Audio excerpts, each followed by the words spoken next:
Bonjour Corinne Ménégo. Vous êtes la directrice générale de l'Office de tourisme et des congrès de la ville de Paris. Alors je suis ravi et très honoré de vous accueillir aux entretiens du Club de la franchise.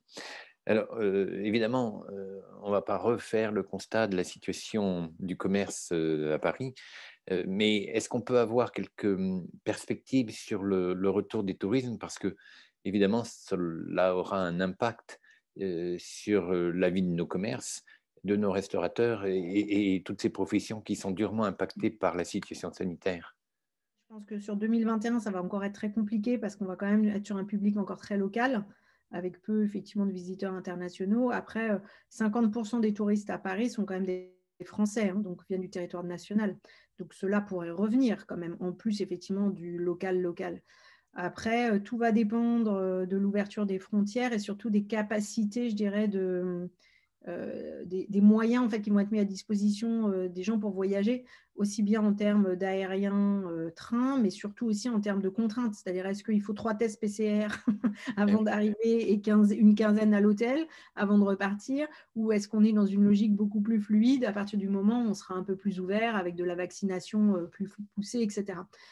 Moi, je crois que le tourisme de loisirs va repartir assez vite parce que les gens ont très envie de voyager. Donc, toutes les clientèles individuelles ne font que clamer leur envie de revoyager et Paris reste dans les destinations archi privilégiées et ultra effectivement attractives. Donc, je ne suis pas très inquiète là-dessus. À partir du moment où on a rouvert, hein, évidemment, parce que s'il n'y a rien à faire, c'est compliqué. Mais en revanche, je pense que le sujet va être plutôt sur le tourisme d'affaires parce qu'on aura des vrais changements, je pense, de comportement de fond sur le tourisme d'affaires, avec des voyageurs d'affaires peut-être qui viendront moins souvent, mais peut-être plus longtemps, j'espère. En tout cas, on n'aura peut-être plus les allers-retours journée comme on avait jusqu'à présent. Et puis, probablement un peu de ralentissement sur les événements d'entreprise qui font quand même une grosse partie de l'économie touristique de Paris, hein, et qui mettront, eux, plus de temps, effectivement, à démarrer. Et le digital va changer les habitudes des voyageurs d'affaires? Probablement. Alors, je pense que ça a été une accélération parce que c'était des tendances, mais là, il y a une accélération hyper forte depuis qu'on ne fait plus que ça, puisque nous sommes en télétravail globalement. Donc oui, mais le digital va probablement impacter les voyageurs d'affaires, comme je disais, sur les allers-retours. C'est-à-dire que l'aller-retour journée, on venait juste pour une réunion. On va peut-être se poser la question de savoir si on ne la fait pas en digital. En revanche, à un moment donné, rien ne remplace quand même la poignée de main pour se dire on est d'accord, ou effectivement de toucher des produits ou de les voir. Mais du coup, on aura peut-être des gens qui viendront peut-être moins souvent, mais peut-être au lieu de venir 3 fois dans la semaine en aller-retour, ils viendront qu'une fois tous les 15 jours, 2 jours. Et ils compléteront effectivement leur réunion digitale par une réunion physique. On a un petit jeu au Club de la franchise, c'est poser quelques petites questions rapides. Alors évidemment sur les sujets qui nous préoccupent, mais par exemple sur l'immobilier, croyez-vous que la valeur des fonds de commerce va changer? Est-ce que les loyers vont baisser? Non, par contre, j'achèterais assez volontiers de l'immobilier de bureau assez vite. Ça va beaucoup baisser là pour le coup. Oui.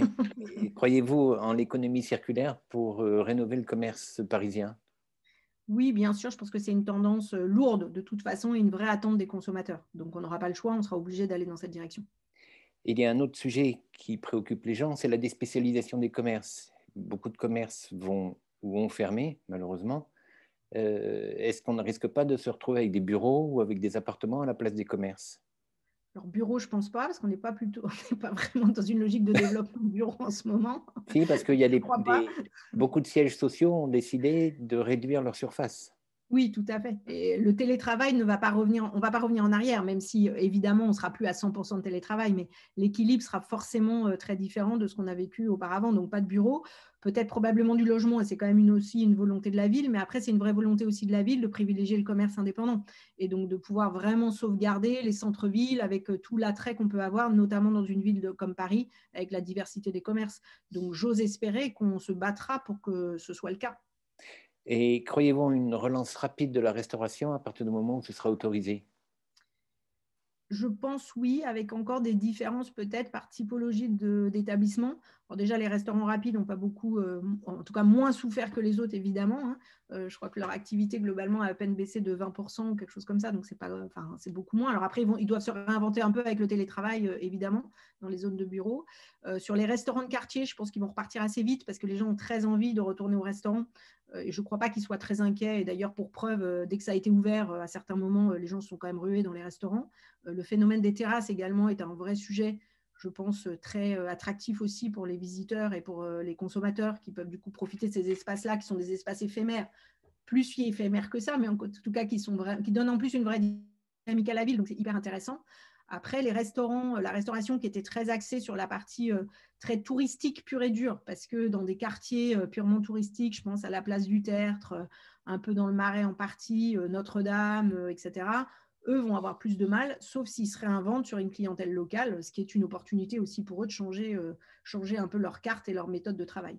Et après, on a quand même le sujet des traiteurs dans la partie restauration qui, eux, souffrent énormément et qui risquent de continuer à souffrir si l'événementiel ne repart pas aussi rapidement. Alors, on va parler de l'événementiel, on va parler de tourisme. Est-ce que vous croyez au dark kitchen? Alors, je trouve que c'est un phénomène intéressant. Je ne sais pas comment ça va se développer, mais je trouve que c'est assez intéressant de voir que ce phénomène de livraison a pris de l'ampleur. Je pense que ça ne remplacera pas le fait d'avoir des restaurants, mais les deux peuvent probablement cohabiter. Je ne sais pas dans quelle proportion. Moi, je suis une fervente militante de la livraison. J'ai toujours dit, et ça fait 10 ans, j'en parlais hier, mais ça fait 10 ans que je dis que les restaurants de quartier devraient faire de la livraison, ou en tout cas de l'emporter. Donc, c'est une vraie réponse qui, à mon avis, peut totalement cohabiter avec le vrai restaurant à table avec service, bien sûr.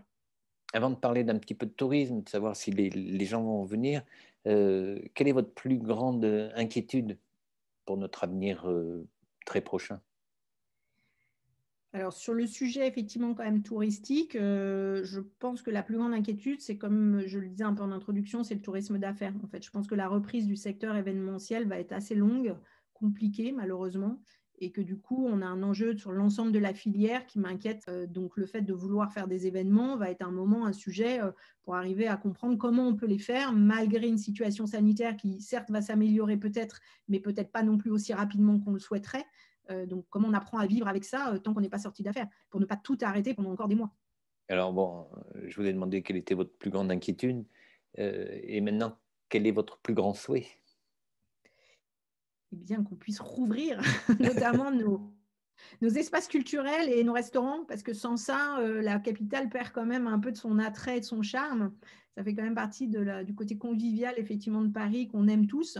Et effectivement, je crois quand même que ce manque de socialisation dont ça fait partie est un appauvrissement pour nous tous, et intellectuel et social. Donc, c'est un vrai sujet, je pense, même pour nous en tant qu'être humain, donc indépendamment juste de la partie économique. Ouais. Qu'est-ce qui va faire venir les gens le plus rapidement Il possible? faut que les espaces culturels soient rouverts parce qu'on vient quand même à Paris aussi pour ça, hein. L'offre culturelle est quand même une de nos grandes forces et un de nos points d'attractivité forts. Après, il y a beaucoup de choses à faire effectivement à Paris. Donc, on a cette chance d'avoir une diversité d'offres absolument fabuleuse. Même si rien n'est ouvert, on peut se balader à vélo dans Paris pendant des heures et c'est magique.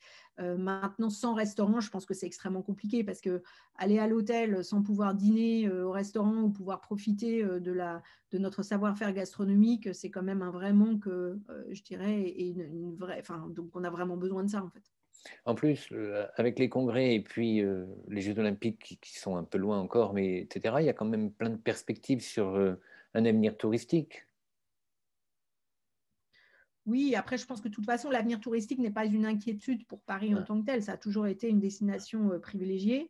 On a la chance d'accueillir un certain nombre de grands événements dans les années qui viennent, dont d'ailleurs le rugby en 2023, la Coupe du Monde et les JO bien évidemment en 2024, donc qui sont aussi des perspectives de remettre un éclairage encore plus poussé sur la capitale et donc de renforcer notre attractivité, notamment avec les JO, en insistant sur ce côté tourisme durable qui est important pour nous aussi à promouvoir et de pouvoir vraiment privilégier l'ancrage aussi dans la ville et comment les habitants peuvent soutenir aussi les acteurs touristiques. Bien, je sais, enfin, en tout cas, j'imagine que vous êtes très, très occupé avec euh, toutes ces, toutes ces difficultés que rencontre le tourisme parisien et en particulier les congrès aussi, qui nous concernent du côté des retailers et compagnie. Corinne, merci infiniment d'avoir participé à nos entretiens. Et puis, à bientôt, peut-être au moment des réouvertures. Merci infiniment.